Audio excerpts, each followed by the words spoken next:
Circle back or fight me? Did you even read my email, bro? No, that's above my pay grade. This is not a drill.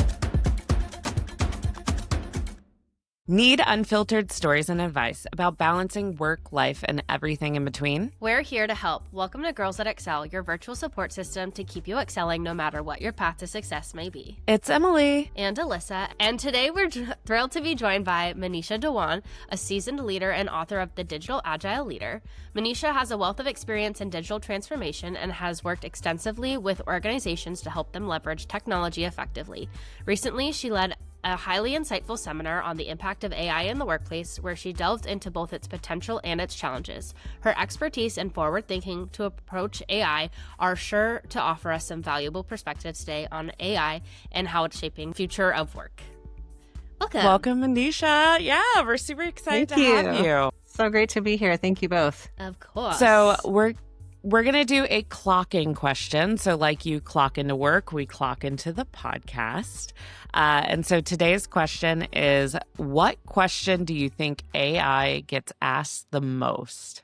This is a fun question, and I'd love to hear your responses, but it's interesting. I think it depends on which part of the world you live in, your demographic, some of those types of influencers. But I'd be curious to know, I think there's all kinds of questions, from just general life questions or philosophical questions, like what's the meaning of life? What's my purpose? What am I meant to do here? I know a lot of people are using AI as these sort of like informal coaches and therapists or friends to bounce ideas off of. Even if you have something like Siri or Alexa, which is powered by AI, you might ask for, what's the weather today? What should I have for dinner? What are some recipes I can look forward to? So I think it's maybe more around that general, but people that are in search for jobs might be using it to ask for job prep or interviews. So yeah, are there any stats out there that you're aware of, or what do you think? So I don't know. My gut reaction was like math questions. I feel like people are like asking simple math. Yeah. Like the common sense questions of like, what's the weather? Or like, help me write this generic email, or like something like that. But like, I remember being like, when the iPhone like first came out and Siri was like the new thing, asking Siri like what the meaning of life was. And Siri would be like, that's not something I can comprehend, Like, so I'm like, I don't know if I would ask AI something like that. So I actually just looked it up, and the most asked question of all platforms, all users, and all purposes is, what is the meaning of life? We are very philosophical beings. Yeah. And then like it goes like, tell me a joke. So that's the next. We should ask him to tell us a joke right now. I wonder why that is. Maybe because we just don't know. We're still searching for that answer. And we thought, well, why not ask AI and see what it comes up with? What AI is going to tell us so we can follow the steps to get there. Yeah. I think that's like inevitably like the whole human life is like searching for your purpose and what is the meaning of it all. Mm-hmm. Yeah, I think that's so too. Interesting. Yeah. All right. So now we're going to kick it off to the actual questions.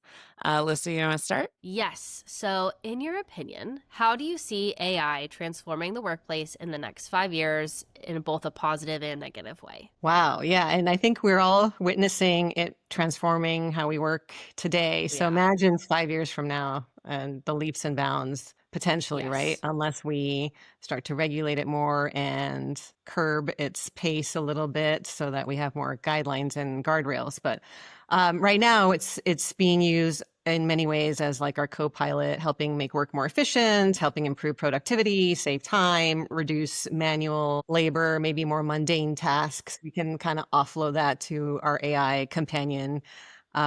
So, and then, I mean, even today, and what we're looking forward to is not just the everyday, but then like the real breakthrough stuff, like drug discovery or How do we detect diseases and prevent illness in the future or monitor patients remotely? That's just in healthcare. And then there's, of course, finance and military use and manufacturing. Those are the ones that make me feel a little bit more like that, like raised Excited? my blood pressure hearing that. I was just like, I don't know how you feel about having a doctor, like our AI monitoring people in like critical care units, Or Yeah, like in the military being in charge of nuclear weapons. Like that freaks me out. yeah, completely autonomously without human oversight is definitely a scary thought. Yes. Yeah. Which I don't And think it yeah, will get to the point where we're, without complete human oversight looking at, nuclear weapons or anything like that. But I might be wrong. I think that's Someone up will to still have to us. hit the button. Yeah, yeah, Oh that's man. up to us and maybe people in positions of power, to really define how far we go. And we should have a human in the loop, like you mentioned, especially for some of these mission critical things that we don't want to completely eradicate or eliminate the human from the process. Yeah, I really liked what you said though about the guardrails and like having more guidelines because I feel like that's kind of the space right now where there is a lot of concern and where lots of people have question marks, because it's like there's this tool out there that it's kind of just anyone can use for anything and it's just kind of existing. So I'm very curious to see what guidelines come and how they do start to regulate this little robot thing that is just living its own life. Yes, Basically. I agree. And, AI has been around for decades, but now in just the last few years, we're seeing this kind of acceleration of adoption of generative AI, which is now the ability to create new content, new images, new uh, text, songs, even. And that's now at Crazy. our fingertips, right? That's like the consumer, the user. We now have access to be able to interact with AI, form a relationship with AI, get work done through this interface, I guess you could say, and that's what's really, I think, coming to the forefront. Yeah. So, what are some examples of AI being used correctly in the workplace that have helped companies and employees thrive? I like this question, and the word "correctly" is kind of subjective. Yeah, it really is. How are you going um, to define correctly, I guess? Yeah, so responsibly, ethically, and that's also, there's some gray area there too. But, I think it is up to companies, whether companies like it or not. A lot of employees are either maybe using AI secretly or at home, or so if they can start to, again, going back to that guidelines and guardrails, develop some sort of oversight or tool governance structure and say, okay, that we're going to have AI or we're going to use it in this way. Don't put company sensitive data in there. So I think companies that are doing it well, first of all, probably have some sort of cybersecurity and try to understand and define like where specifically do we want to apply AI, not just like it doesn't have to be everywhere. And then a lot of software is just naturally becoming embedded with AI. So Yeah. like Microsoft Office, your HRIS platforms, any just different tools and chatbots and websites. So we're kind of already engaging with it. But I think when companies use it correctly, it's more intentionally. So, how do we want to leverage this with our workforce? What training do our teams need? What policies do we want to enact so that people are safe? What does our data look like? Do we have data that is high quality, data integrity? Otherwise, it's like garbage in, garbage out, especially if you query your own data. So, yeah, I think it's just being, again, very thoughtful, very intentional in where and how and when we use it, and when also where we don't and should not be using it. Yeah. No, for sure. And then you have to also think about where the data is being stored and is it secure? And different platforms store their data on various different servers.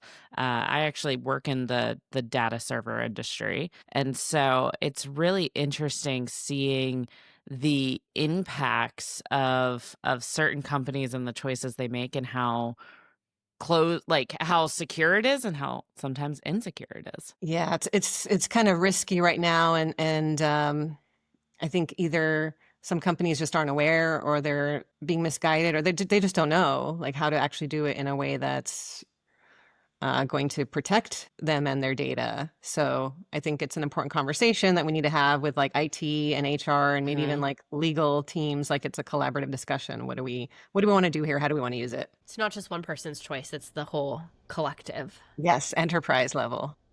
Yes. Could you speak to the hidden environmental costs of developing and maintaining AI systems? I love this question. And Alyssa, I know you have some thoughts on this too. And Emily, I'd Yes. love to hear yours as well. But yeah, it's very energy intensive and of course water intensive. I think some of the statistics I've seen, and companies have to build more and more data centers. Those data centers need cooling, and that requires a lot of water. So I think some of the figures I read was that in a day, you can charge 8 million cell phones with the amount of energy that's required to run AI for all the users. It's like 400 million users on these generative AI tools, let's give or take. And then within a month, you can give everybody around the world 2 glasses of water. So when you start thinking about that magnitude, Wow. it's pretty significant, and we have to think about it from an environmental perspective too. What are your thoughts? Yeah. I mean, that's a big reason why personally I don't use AI, because I feel bad about asking it to do something that I know I'm capable of doing on my own. When there's all these people that are impacted by not having water because I was too lazy to just use my brain. So that's typically why I don't use it. But I mean, I know that there's a lot of great uses. Emily and I have talked about this, but looking at data, things like that. I think that there are good ways to do it, but I also think that sitting down and being like, how do I outline this or write this email for me is a really environmentally, it's not a very conscious decision to make. It's just not kind to the earth. Yeah. Mhm. I definitely think that there are people that use it more conservatively than others. I know of people, I have people in my life who ask it every fleeting thought that they have in their head. And then I have friends and people that use it in a way that is to analyze data or take a lot of information and be able to process it. And I've seen some great usage of it that has really propelled different ideas and creation and create it through pattern recognition and studying the data and be able to solve problems a lot quicker. So I see such intellectual benefit that does push certain industries further than others. But I also see this horrible negative impact that it has. And, I've been on the data center sites. I've seen what it takes to build them. I've seen how many we're building, and it's not stopping. But that comes from more than just AI. It's also every time you get on Facebook and you store things or you are interacting with the internet, all of that is data that's stored somewhere. Yeah, that's So right.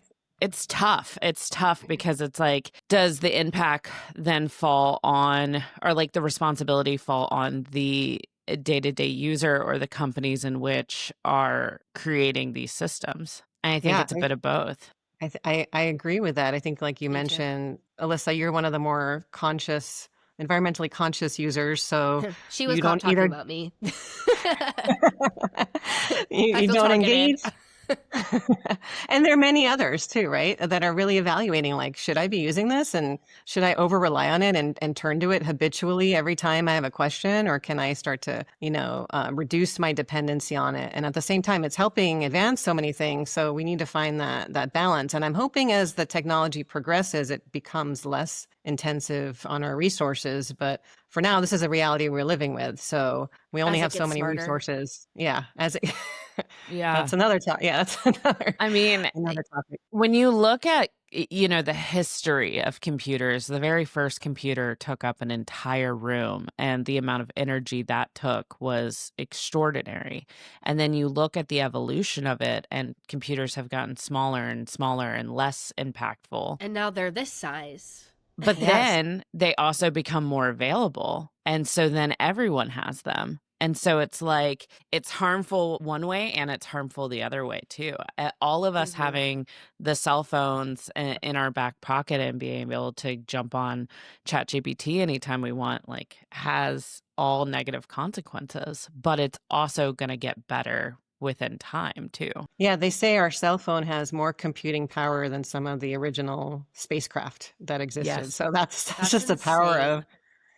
of the technology pace that's accelerated.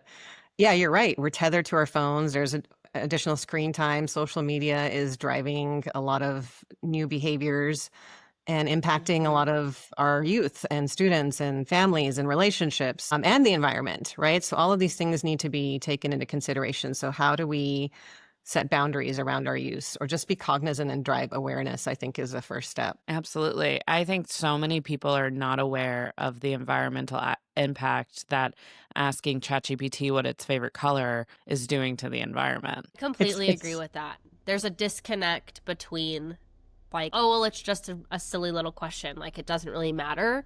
And I think that they're not seeing that, okay, like, yes, that silly little question was, like, enough to, like, give a child in Africa, like, clean water for a week or something. You know, it's like there's just this disconnect. And that's kind of the American way lately. But, you know, it is what it is. That's not, yeah, we're not hearing those stats and stories in the media. Yes. So, and I think there's a reason why. I mean, AI is making people billions and billions of dollars. And I think if these industries that are, pushing it, I mean, even if you Google something right now, an AI engine pops up. So, and it's the even first thing that it shows you. Yeah, the search engine, the first thing is AI. Yeah. Yeah. And so I think it's really interesting if you look at it from like the 30,000-foot view of what are all the trickle downs here and like why that information not is readily available. Yeah. And if you look at it from a global perspective, it's kind of like an arms race or a race for dominance. And so a lot of countries are investing heavily into education too. A lot of schools now have AI cybersecurity as a career pathway, which, is great because those are the skills that are going to be probably in demand when they graduate. But yeah, it's definitely making a lot of people wealthy. There's a lot of startups emerging, but there's also could be some economic disparity too, So yeah, all very, very thoughtful, thought-provoking questions on what this means for society, what this means for our economy and our culture. Do you think our reliance on AI is making people less intelligent, less engaged, or in critical thinking? Yeah, really interesting question here too. And I think, there's still some studies that are being conducted and some research being done here. And there's kind of two different schools of thought. One is that yes, it is, we're reducing our ability to think critically, and we're offloading a lot of the cognition and the tasks to AI or to these tools, and then shortcutting and short-circuiting our own critical thinking. And that's when we get over-reliant on it. So there have been studies done that show that if somebody has pretty good critical thinking skills, and they use AI, then it can kind of spur more ideas and creativity. But if someone with low confidence, for example, or they feel like they haven't developed those skills, they might turn to AI more and actually they might end up getting more confused or ask more questions or follow the wrong advice. So it depends on the user and how they're engaging with it, their level of confidence in themselves and their own abilities, have they developed critical thinking or not. And then there's kind of this philosophical question is how much cognitive and critical thinking skills do we really need to learn? Balancing that with the pace of companies move fast. Workers are expected to be very productive. There's only so much time in a day. We have so much to get done. So when and where can we have critical thinking? Well, yeah. And also AI can sometimes be used because people struggle with communication. I see 1,000 bad emails that are not clearly communicating. And there is an aspect of AI being able to interpret and kind of dwell down what is what is that person trying to communicate so you guys can, better move forward. But at the same time, I think if you don't have those critical thinking skills already developed, you're not going to know how to navigate that. That's why, like, I worry about our most vulnerable population, which is children. Yeah, no, that's absolutely fair. And the classrooms are having to transform what is the purpose of a classroom, and what do students learn in the classroom versus at home? What is homework? Because when you go home, you might use ChatGPT or these tools to get your math work or your math homework done. So then the teacher's role becomes, or the classroom becomes, a place where, how do you apply the learning? Can we actually have hands-on learning, practical learning, maybe even pop quizzes to test and reinforce learning and knowledge? So it's disrupting education and in the classroom. And I think, parents and teachers, I'm just kind of reflecting on a story where a teacher personally told me that she quit her job because students were so focused on their cell phones and not paying attention. And now they're establishing rules on cell phone use in the classroom. And people doing homework an hour before it's due and using tools to just completely compute and solve the math problem and get it done. Yeah. And so I think we have to find ways to work around it. I know some teachers are leaning into it and saying we have to embrace it. AI is here. So how do we embed it in our learning and use it in our curriculum and learn how to use it and use it well? And integrate it in the classroom. And other teachers are saying, you know what, we're going to do everything by pen and paper in today and go back to kind of the old fashioned ways. So different schools of thought, but I'm seeing more people leaning into using it because they feel like students are going to use it anyway, even outside the classroom. Yeah. And there's something to be said of, like, if you're embracing it and using it, knowing that they're going to use it outside of the classroom, that at least at that way you can have an open conversation and maybe help teach them those critical thinking skills that they need in order to navigate it. If they're going to use it anyways. Kind of like, I don't know, I don't want to say like some parents like thought on like drugs and alcohol, but I That's think a really great point. Like, even if you're using AI, then you maybe type a question into AI, you get some responses, and then, okay, let's talk about that as a class. What do you think this response meant? Why do you think it answered this way? What else would you add to it? So try to build critical thinking skills. And in conjunction with AI use, we have to get creative and figure out new teaching models. Yeah. I mean, for AI, I think that the one harm especially is, like, I've heard people say, like, just type in into AI or ChatGPT, whatever, to get an outline for like a paper that you have to write as like a book report or something to kids. And like, it provides you a direction and where to go, which, like, in theory, that's not a bad idea. But I think that the hard thing is, like, it's important for kids. I mean, I really struggled with reading and writing when I was in grade school. It was really, really hard for me. But I learned so much about how to, like, figure it out by having to, like, sit down and, like, okay, like, what did I enjoy about this book? Like, how do I want to approach this? And it wasn't like an easy task. And I was very grateful to have teachers, and my mom was an English teacher, to help. But I think that when you can just have this tool at your disposal to not have to do any of those steps, I think that is pretty harmful. Because, I mean, those are the people that are, one day going to be your doctor, or one day going to be the president of the United States, like, those are the people, like, if they can't sit down and write an outline to a paper and then write an essay because ChatGPT spit out one for them, I think that's where it's hard. And especially when you were saying the homework stuff, like, I think that a lot of what homework is the repetition and doing things over and over and over again to, like, ingrain it in your brain. And I think that, like, yes, it is important to get it done before class, and doing it an hour before, not great. But, like, I think that a lot of it is getting lost too. Like, some teachers are like, let's embrace it. But it's like, okay, like yes and no. Like, maybe that means doing some homework in class where you're monitoring the kids and they're doing practice problems, stuff like that. Like, really going back to, like, what we all went to school doing. Exactly. Like, copying things over and over again and stuff like that. Yeah. Like, I think it's a good tool, but I do think that it's definitely impacting the kids. Like, I spend a lot of time working with younger kids, and I can see it. Yeah. It's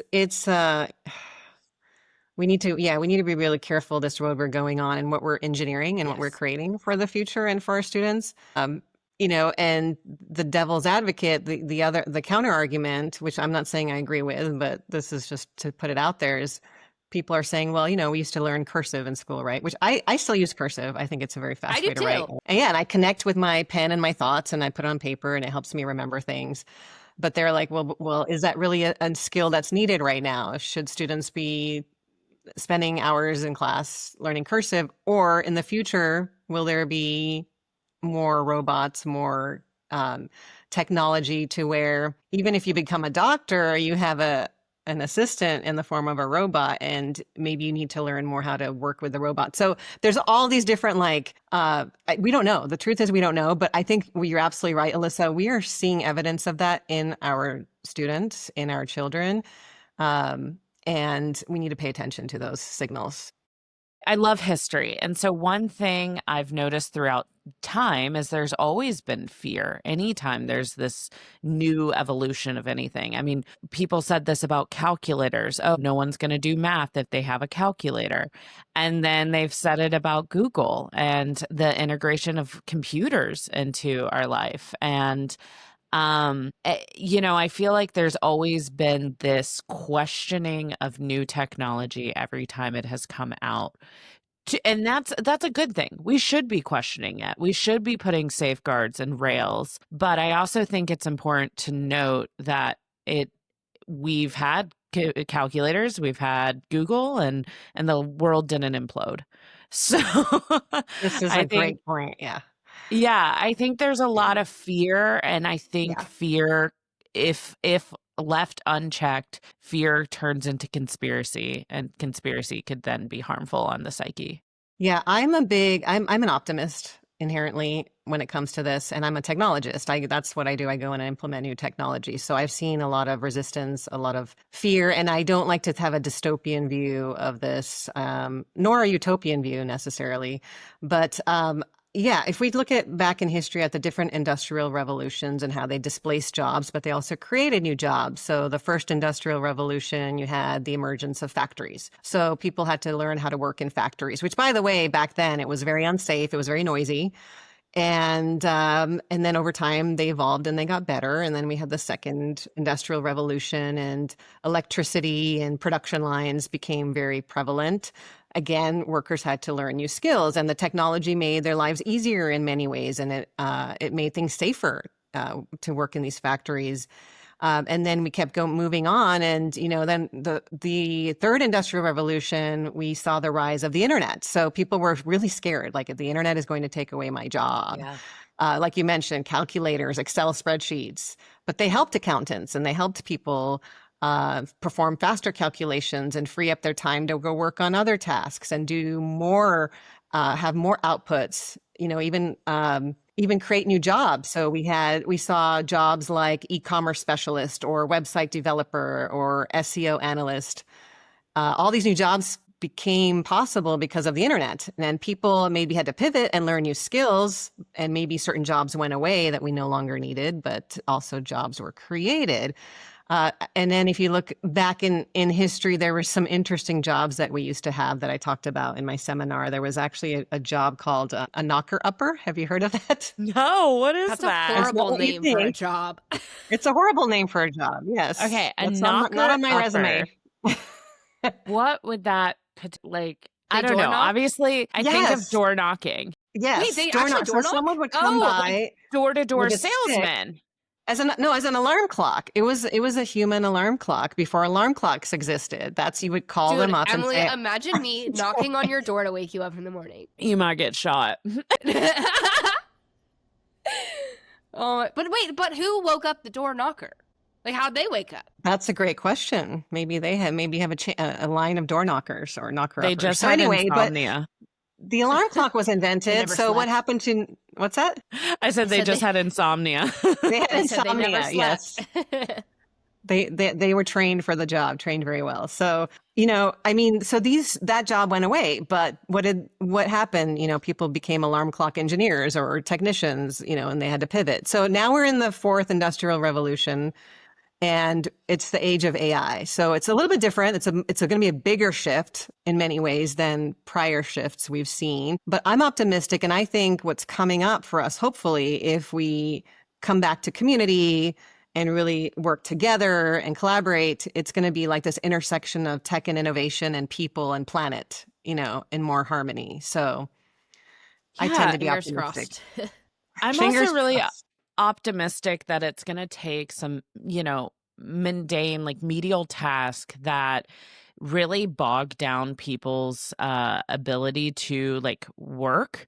And I hope this leads to more life work balance, because we don't need an 8-hour day or a 40-hour week. Like, it's been proven a lot of times, with obviously exceptions to certain industries and jobs. But I'm really optimistic that the integration of AI allows people to have more of a life work balance. But at the same time, companies are really greedy. And I don't know how that's really going to play out. Yeah, I do see it already happening where teams are downsizing because, well, a lot of teams, like are it's a very small department and team anyway. You're trying to do more with less. So AI can help alleviate that workload and potentially free up more time. At the same time, what it's doing is, okay, we're more productive. We have more output. Let's keep producing more and more and more. And That's the goal my is concern. Yeah. Where I'm like, Emily, like, I'm with you. I'd love to see that it could make a better work-life balance. But I think that corporate America has gotten so greedy that I feel like it's just you're going to be required to do more because now you have time. Yeah. Like, that's what I did say that was my pure optimistic Pure viewpoint. No, I know. I have a pessimistic viewpoint as well. But I agree in general. I do think it is helping people, be more. I mean, like, remember when we used to take handwritten notes in meetings for minutes? Yes. And it's like, okay, I can I've have an never done AI or that. tool do that. I've never done that. I'm dating myself. I have. No. So I'm a little bit older than Alyssa, and I'm 30 years old. And so I don't remember. miss that. I don't miss that. I don't either. And now, like, we don't even have to just use the Word document. There's AI generated notes and meetings, and well, like, that the Teams has it. It does it for you. Like, you can, when you hit record, like, and you record video like we're doing, it will also annotate the entire thing and leave you a transcription at the end. Yeah, my company piloted this for a little bit until there was some questions around the legality. But it was a software called Firefly. And it's an AI integrated software that not only records it, but creates a debrief and meeting minute notes with action items.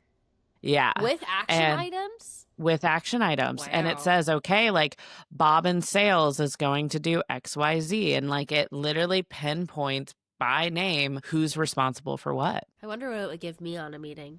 I just want to know. And the rule is if you miss the meeting, all the action items go to you. No. Yes. Would love that. Actually, that would be a feature.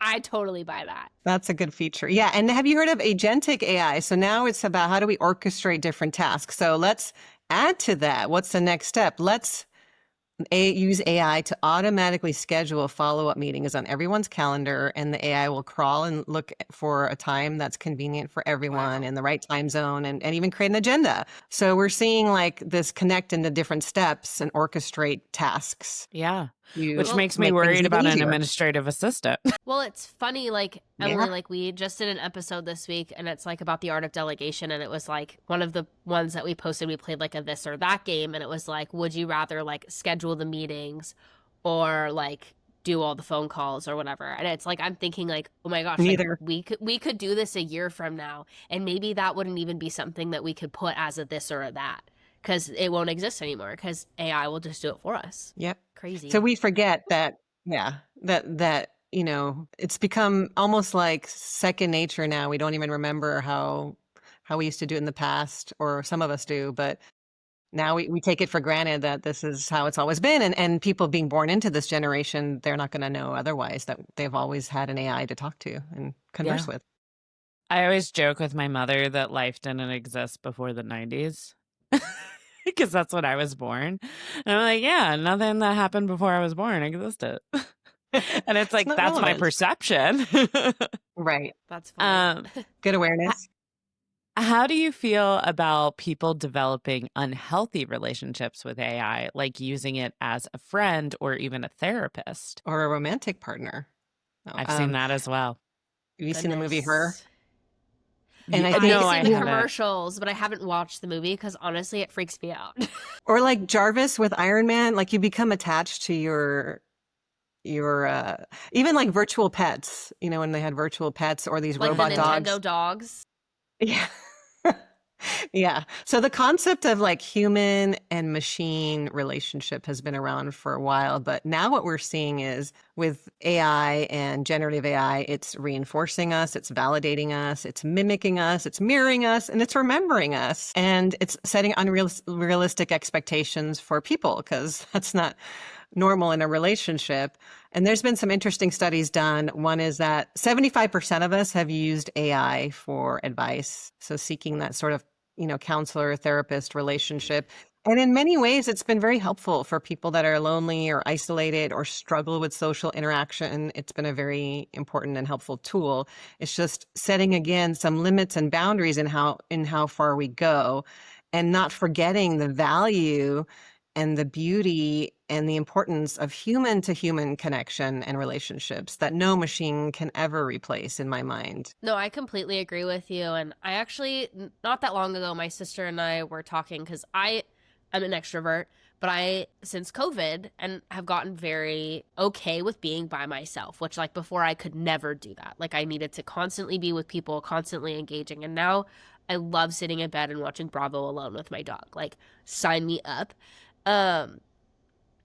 But I do find that like, yeah, I could stay home on a Friday night and watch Bravo with my dog and not spend money, but I don't feel, even when I'm tired, but I don't feel like any less tired than I would if I had gone out to go grab a drink with a friend. Like it's not really causing, like, because of that human connection, you're still feeling like, you're like, oh, well, like I'm tired, I don't know if I want to go, but like you still feel tired if you stayed at home because you're not engaging. Like there was Yes, a that's whole right. You're article, absolutely right. about it, is that we're Yeah. social creatures. We have to see other people and interact in order to survive. Yeah. I definitely see it changing the way in which Gen Z is operating, like when they're going out and having social interactions because of tools like AI that are telling them how much money they should spend or couldn't spend. There's more financial literacy. And it goes down to like going to the bar. People will go order a drink, and typically our generation, like millennials, would open up a tab. And Gen Z is closing it every single time they get a drink, and that's making them drink less, and it's also making them spend less, which I think Very is really interesting. interesting. And they're interacting with each other less and less, and interacting with computers. I mean, I have somebody that lives in my house that's 21 years old, and he would much prefer to like hang out with his friends virtually online than go meet up at a bar. Yeah. I think a lot of people fall in that realm, and so it's good to have both options. I think it's kind of like social media, and communication tools. It's connected us to people around the world that we otherwise never would have met, or we would have lost touch with, or family members that we would have to fly thousands of miles to go see. I think that it's bridging that connection, and then, using AI as that friend, therapist, coach as needed, but also keeping in mind it can give bad advice too at times and hallucinate. Alyssa, you mentioned, we were talking about how, well, first, I think there's another study done. Do you guys have heard of attachment theory Yes. in psychology? How we can form healthy, It's been a secure while, but bonds. yes. And it all depends on our upbringing and how we were raised and the environment Yes. we lived in. But we can form healthy, secure bonds if we grew up in a healthy household. But we can also have anxious attachment or avoidant attachment. And people they're studying and saying we're also kind of seeing that emerge with our relationship with AI. So people that generally skew towards anxious attachment are nervous that like AI is going to give me the wrong answer and it's going to be inaccurate. and Huh. and That's so cool. we're starting to see these human behavior is very, very complex. So I think it's going to be fascinating to see how this all unfolds. But Alyssa, you're absolutely right that, you made a really good point. And I'm trying to remember now about social media or kids trying to interact with AI when being an introvert, right? but you still don't feel energized. You're not as energized when you stay at home versus when you go out. It's about the same amount of like feeling like, okay, I'm still like whatever, right? Can you explain that a little bit more? Social media is exhausting. Like, Yeah, in so they all say that like seriousness. as you're scrolling and you're getting those dopamine hits, but it's not But fulfilling, it's not satisfying. Exactly, because there's Right. not this like one-on-one connection. Like, this is Exactly. great because we're still having this conversation, but it's virtual. Like, I know that if we were all sitting in one room together, like, I would leave this conversation feeling a completely different way than I'll feel leaving it because we're virtual. Because there's this feeling of like we were together, we had this social thing. Like, you can see people's body language better. I find myself when I'm with people like more, I'm smiling more. Like, it's just how it is, and just it's very different when you're together but you're not together.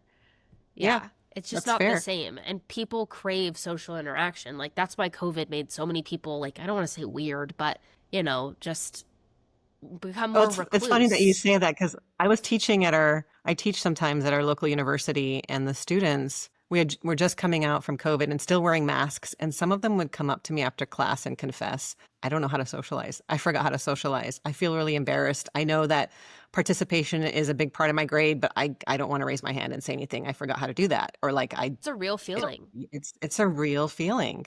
So yeah, I voiced this to you in the past. I said, I've always been a very social person, but I find myself less inclined to want to go to something where I don't know more than one person there.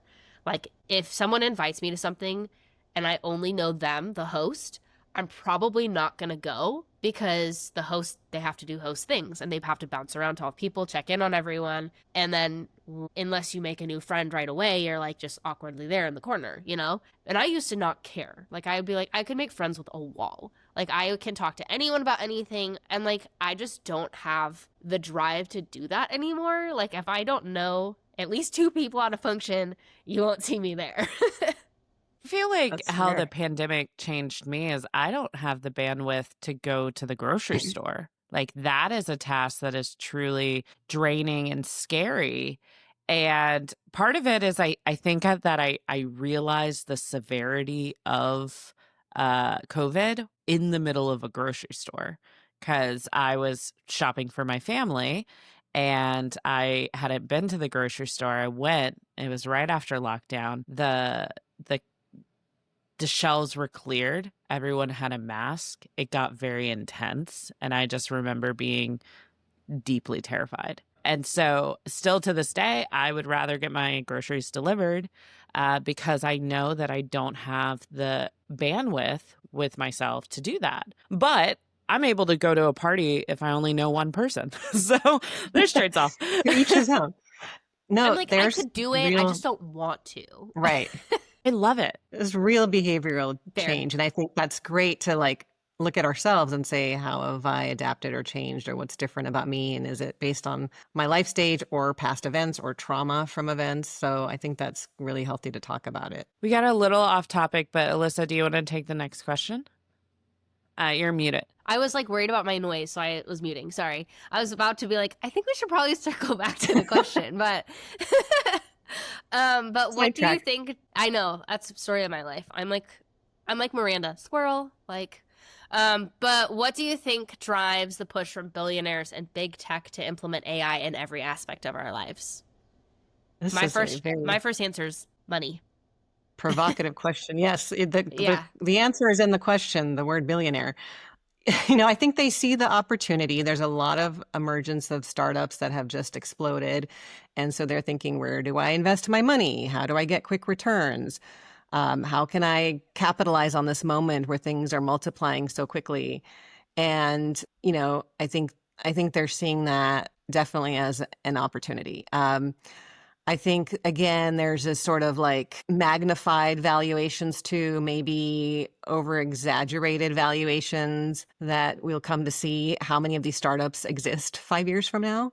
But while they're raising money and catching the attention of these billionaires and becoming billionaires themselves, a lot of these entrepreneurs have become quite wealthy. And there's this kind of rapid concentration of wealth that's happening. I think they see the value in the data. So with all the big data that's been going on for some time now, but being able to disrupt business models and act on this data and, target consumers with marketing and personalization. I mean, there's so many ways this can go and so many places to invest in, but also, again, the optimistic parts where, yeah, we can really revolutionize healthcare and the patient experience. And so maybe that's something that some of these billionaires are attracted to, is kind of making an impact and making a difference in a way that's accelerated. So, yeah, I think it's a shiny object to chase, but some of it will pan out, and some people will make a lot of money, and some people will hopefully not be left behind, but I think it will expose some of the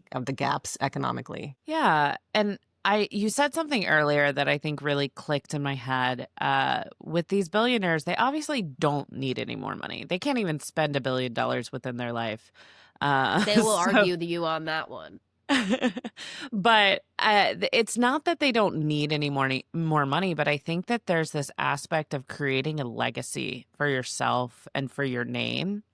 And I also think there's an element of, you're seeing countries around the world pushing to get the next evolution to the next thing. And it's very similar, reminiscent of the moonshot, like getting to the moon. Which country's going to do it the quickest? Which country's going to do it the best? And I think we're seeing that with AI, and this is our modern day moonshot. It's a great point. And if we think about literally our military using AI to protect our borders or, get satellite information, and every country wants to be in the lead and make that investment. So be hard pressed to convince a billionaire to do otherwise. And if they are going to spend money anywhere, maybe this is the frontier where they see the hope, the possibilities, and the dreams. And I'm hoping that, the ones that are doing it for the good of humanity are spending it for those purposes to counteract some of the more malicious characters. Fingers crossed. How can an organization balance the need for technology advancements with the responsibility of supporting their workforce? Yeah, I think these go hand in hand. As companies are advancing their technology, I think it's important to identify what's the impact to the workforce, how are roles changing, how are jobs changing, what training and support might employees need, how can this impact or elevate well-being, giving them tools and resources, ideally. But sometimes technology moves really fast, and some of these things can be an afterthought, or just teams are so busy they don't have time to invest upfront in it. But I think bringing people into the conversation as well, getting their inputs and ideas, can help make the process smoother. So that way, if you are adding AI or using it in a different way, people really understand the benefits. And also, again, like, how do we manage risk? What can we do to make sure the company is secure? So I think it's a two-way street between employee and employer working together to implement it in a responsible way, and then helping workers along the path to digital transformation. I like that. I have a story about this, actually. It's kind of Oh. funny. Yeah, go for I it. wrote about it in my book a little bit, but and I think it applies to any digital transformation, whether it's AI or an app or a big tool or some big transformation, or changing your whole tech stack. I was working with somebody, a client of mine, and we said we're completely digitizing everything. And she was so used to her spreadsheets and her tools. She was supposed to be one of our key stakeholders. So I'll never forget the day when we were in a training room, and she was learning how to use the new tool, and all of a sudden she takes her shoe off and throws it across the room, and it hits the wall. And she starts cursing and yelling and screaming and saying, "I don't understand this system. I hate it. It sucks. Let's go back to how we were. I don't like this tool at all." And she had a real visceral reaction to it. So after things settled down, went and talked to her, and she confessed that she was very scared, and she was worried about how it was going to change her job and what that meant for her role. And she had been let go in her last job because of some technology. And we had a heart-to-heart conversation and said, I think we can either lean into it and embrace it and learn how to use it and like supercharge your work, or we can kind of resist it, but that's a choice, and that could lead to certain things, or you can leave if this is not something that is resonating for you. And ultimately what happened was she became one of our biggest champions, and she really just started to learn the tool. And we had like one-on-one I coaching love sessions and that. training sessions. It was a journey, and she had to go through it and process it. And it's hard. These are like human beings we're dealing with, and their livelihood. So we have to keep that in mind. Yeah. I mean, the stability, like financial stability, is such a real fear. And just making sure that you have a job at the end of the day is, I mean, losing your job is one of the most stressful things you can go through as a person, and being laid off. And we see it time and time again. And it does have this deep fear and insecurity that brings up a lot of wounds that if you haven't healed from, you're going to kind of, bleed on people that didn't cut you. I love how you said that. Absolutely. I think there was a study done that showed that losing a job is just as much, as grieving someone which is kind of hard to fathom, right? Like grieving a loss of a relationship or someone in your life, because it really hits our core identity and brings into question who we are and how we're meant to serve and what do we do next. Yeah. You I spend 40 hours a week at work. That's like more Yeah, time than you spend exactly. almost anywhere else. Well, With your and it's family. also Yeah. a big part of your identity. A lot of times people Yeah. introduce themselves as, "Hi, I'm Emily. I'm a project manager. I do XYZ." Like, it is kind of the core fibers of who we identify as. And when you lose that, like, I can speak kind of from personal experience. A year ago, I got laid off from Nike. They did massive layoffs, and I was one of the people affected. And I mean, it shook my identity to the core, to the fact that I am still, even though I was able to get a job making more money, I am dealing with ripple effects of losing that job to this day and questioning, what is my purpose in life? Yeah. Thanks for sharing. I mean, that makes complete sense. And that's a real loss that we go through, and we have to process it. And it's still a wound that can resurface, and we can get triggered at any moment. There's not really this idea of job security, but I think what it's calling into question is, should we be asking or leading with that? My name is Manisha, and this is what I do, which is a moment in time. And because jobs are evolving so fast, and with the kind of influx of AI, 3 years from now, my skills might need to be, revamped again. So, it's for me, I've always had a hard time coming up with titles that I can stay true to, because my job has changed a lot.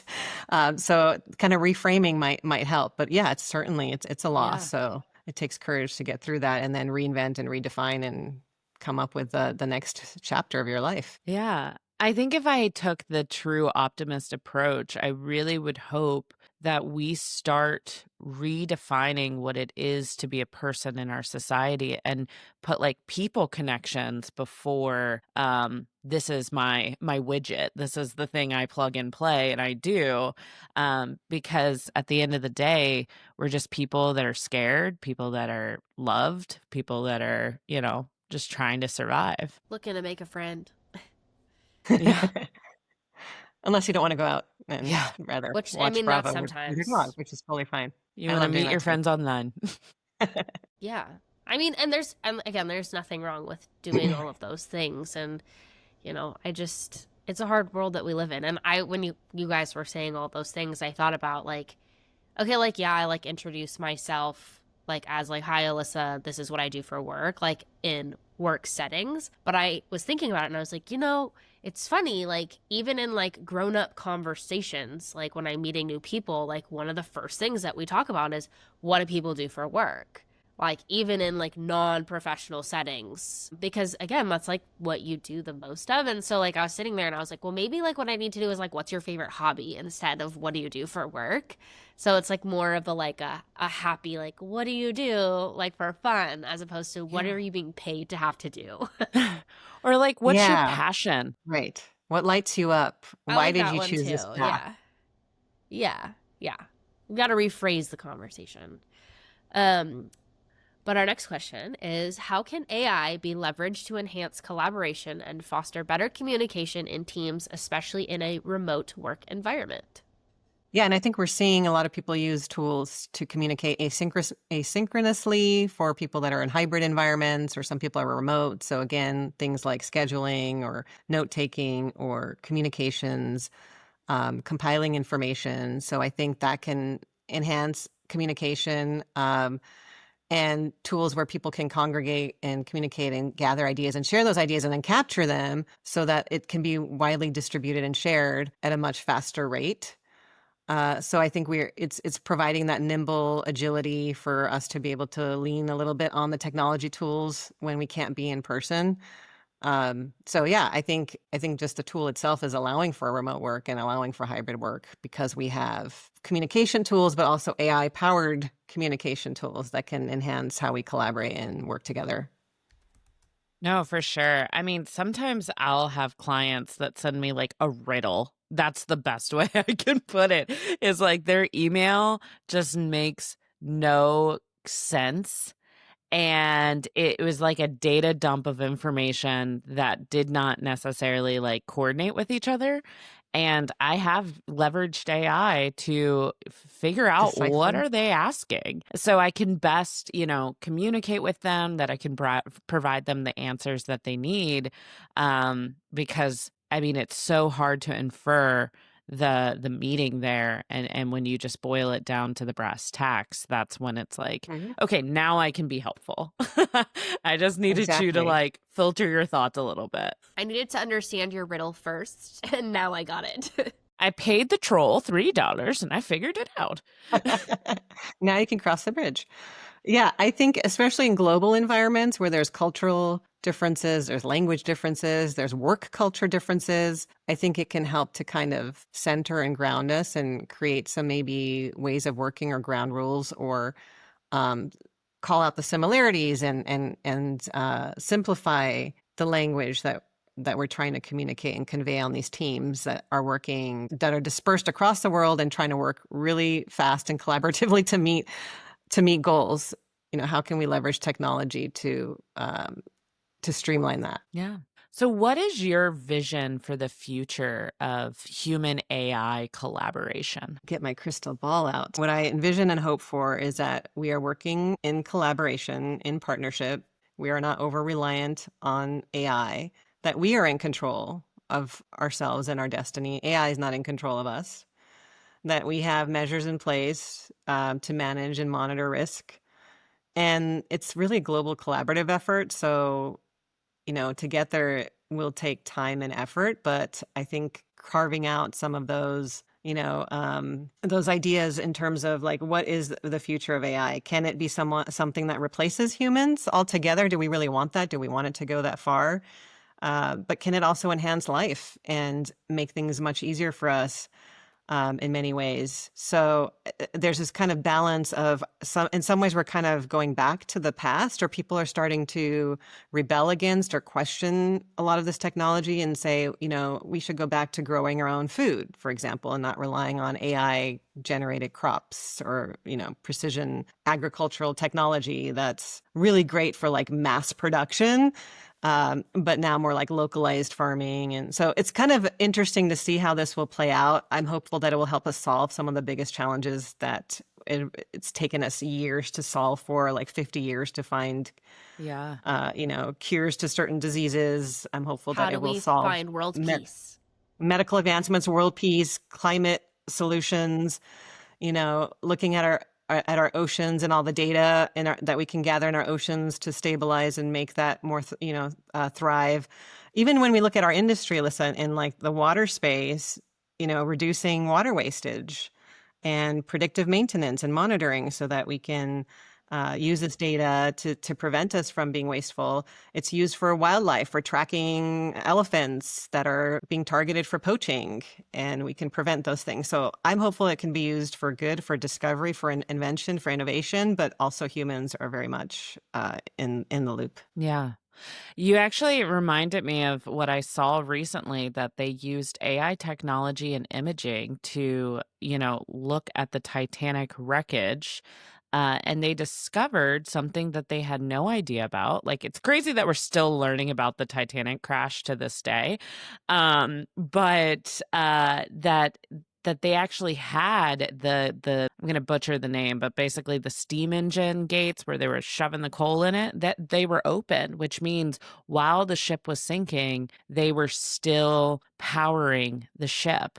And there was testimonies from some of the survivors that the lights were still on when it sunk, and they were told for years, "You're making that up. They weren't on. There's no way that they could still be operating." And now we have discovered through AI that it actually was true, which I That's think is just crazy. crazy. Fascinating.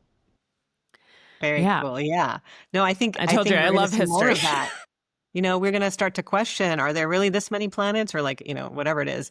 And they're even saying that some of this AI technology could be alien because it's so complex, it's so unknown. Even scientists and researchers don't even know how it works at its core because it's becoming smarter and smarter and teaching itself.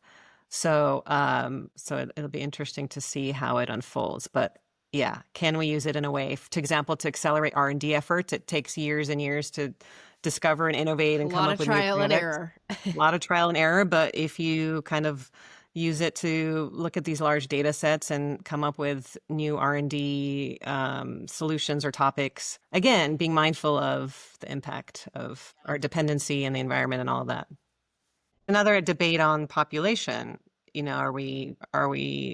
Do we need more people to work and more people around, or are we more? Yeah, exactly. Are we overpopulated in some areas, underpopulated in other areas, and then AI kind of filling the gaps where we need labor? I mean, companies are struggling to find quality workers, even when there are jobs available. So interesting times. Yeah, very interesting. All right, we have one more question. Alyssa, do you want to take it? Yeah, Kiki will ask it. Oh, Like Kiki, for take it away. leaders who are, I know she's always on the calls. For leaders who are hesitant about integrating AI into their organization, what advice would you give them to use AI responsibly and also effectively? Yes, the responsibly and effectively part. So I think, just as with any technology, we don't want to just throw it at everything and see what sticks. I think we need to be purposeful, intentional, maybe start small. Emily, you talked a little bit about piloting. So like I would say, if you aren't already using it, to pilot in one team or one department and get learnings and iterate, and then maybe scale from there. Evaluate your processes too, that maybe it's just a process change, that it's not something that AI will solve. It's not always the answer or the only answer. Really evaluating the tools, because again, there's so many, can be very overwhelming, and some of them are already being embedded into our day-to-day anyway. I think having good audits and risk assessments, evaluating the risks, how is the data being used? Do we have the guardrails and the guidelines and the safeguards available to protect our information and our data? Is there bias in the data that we need to be mindful of and correct? And do we have good data to begin with? So checking in with the workforce too, to understand again, do they have the right tools? Do they understand how and when and where and when not to use AI? And I think if they're hesitant, it's okay to be cautious and also excited, because we are in the early stages still, and things are unfolding and there's more to come. So I think, as with any technology, it's about working together to say, what problem are we really trying to solve here? And is this the right tool? Is this the right time? Or what else can we do? Because these things are costly. It can be expensive to maintain, expensive to implement. And there have been times where, these implementations fail.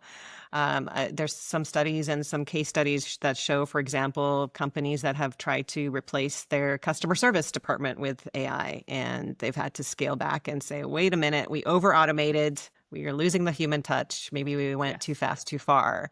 So it's okay to crawl before you walk, before you run, and really assess and understand what works for your organization and for your culture, and set some clear objectives. Yeah, I feel like I am spending so much time on like little AI chat boxes when I need to like get a bill addressed or something like that. And it's not working. It's so frustrating just being like, get me to a human. If I had a nickel for the number of times I said, speak to representative trying to call the credit card company to pay my bill, I think my bill would have been paid for. And I literally finally got a human on the phone. And I was like, look, That was not an easy task. And all I'm trying to do is give you money. Like, do you want my money or not? You know, like, it was just kind of goofy. I was like, what is the point of this? Like, I don't get it. And I told them, I was like, your AI chat box thing, when I said I wanted to call, sends the wrong number to people. So it might be something you want to look into. And she goes, I'm so sorry. It's like, Was this when you were trying to change your Delta no, flight? that was a different one, but that was annoying too. So exactly. It can be right. annoying. So, yeah, but also helpful. Are we ready to clock out? Yes, I'm ready. My answer's ready. All right. If you could teach an AI gosh. assistant one new skill, what would it be? You already House have your cleaning. answer ready. House cleaning. I had chores. Yes. We have to be careful what we wish for, right? Cooking dinner. I hate cooking dinner because I'm always tired and I don't want to cook it or clean it up. Yeah, that would be nice to have a little house robot running around doing the chores. My trad wife robot. My AI trad You wife. just hire a trad. Yeah. Are you going to just put it in a milkmaid dress? Yes, correct. And she'll have a Like little Rosie from the Jetsons. I'm dating myself again. Oh my God, yes. We are living the Jetson life. I just thought of, wow, yeah, that's crazy. I still wish we had flying cars though. Well, But I'm in some parts, actually in One day. Dubai, yeah, they are testing. They do have some flying taxis, but it's very limited and it can only go, but one day. But remember, we have to be careful what we wish for. Wild. That's true. That's true. Also, a sky crash sounds horrifying. Well, yeah, the debris would rain on the people underneath. Yeah. This is a morbid ending to a very I know. fun evening. It's okay. Anyways, Emily, what would you pick? Yeah, what's your pick? What would you want? And it may already exist or it might be coming up. And that's okay. I mean, probably just I feel like I have a Siberian Husky. And so I have to vacuum my house every single day. And I mean, I guess I could get Roomba? one of those little Roombas, but they can't match a husky hair. They are No. not up for that challenge. So I guess You'd just break it in 20 minutes. so I guess just a little house made to just clean up everything. If I just never had to clean my shower a day in my life, that would be great. I don't want to talk to the robot. I just want the robot to do stuff physically for me. But then I think how about I just hire somebody to clean my house, and then I'm creating a job for a person, and I'm that's a better use of it. So it probably maybe costs more money. Well, yeah, versus free. But yeah, maybe I would teach AI how, I don't know, what does it struggle with? Well, that's a good point. Robots can be expensive, So how much do you want the robot to know about you? So this is what I like to eat for dinner. Remember this. Or you got to program it too. It's got to get to know you. Huh. Maybe just doing all of meal prepping, putting out a menu for me that's going to be healthy, and then adding all the food to the cart, and then hitting checkout. So I Okay. don't even have to do it. It's just grocery shows up. This is what you're making today, and then I can cook the food that I know is going to be healthy. Yep. Okay. Okay. I don't know. So HelloFresh, but AI version. Got it. Okay. Well, anyways, This is awesome. It's so much fun. This is what we do. Well, a huge thank you for coming on the pod and sharing your insights about AI and the digital age. If you are looking to dive deeper into agile leadership, digital transformation, please be sure to check out Manisha Dhawan's book, The Digital Agile Leader. It is a must-read for anybody navigating the digital landscape. It is already in my cart and on my Kindle. I just have to click and start reading, and I'm really excited about it. What is the best way to buy the book? If it's through Amazon, or do you have a website that is better? Yeah, Amazon's the best way. Okay. And Amazon is AI powered. So Yes. good to know. no, thank you cute- so much for cute having cover. me, and thank you. Absolutely. Oh, yeah, This the has been cover. really, really fun. Yeah, the cover did you is really cute. I like it. It's the animals. Yes. Yeah, it is the animals. I recognize the animals. I was like, oh my gosh, I know what that is. I was so proud of myself. To write that book. Just I out did of not use curiosity. AI. I refused to use AI when my writing just because, well, back then I actually did it before ChatGPT was a thing. And I wanted to go through the writing process myself. So having said that, it took probably a lot longer than it took a year. But it was like starts and stops, you know. No, I feel like a year is a really quick time to write a book. I have some friends Agreed. who've taken them years to write one book. So that's really impressive. I probably would have taken longer, but at some point, and you know, it was like, I just have to publish this thing, even though it's not perfect, because otherwise I will keep editing and editing. And whatever happens, I can write in the next book if I ever get to it. Don't forget to follow us on social media for all the latest updates and behind the scenes fun. You can find us on Instagram at Girls That Excel. Until next time, stay curious, stay empowered, and keep excelling. Bye.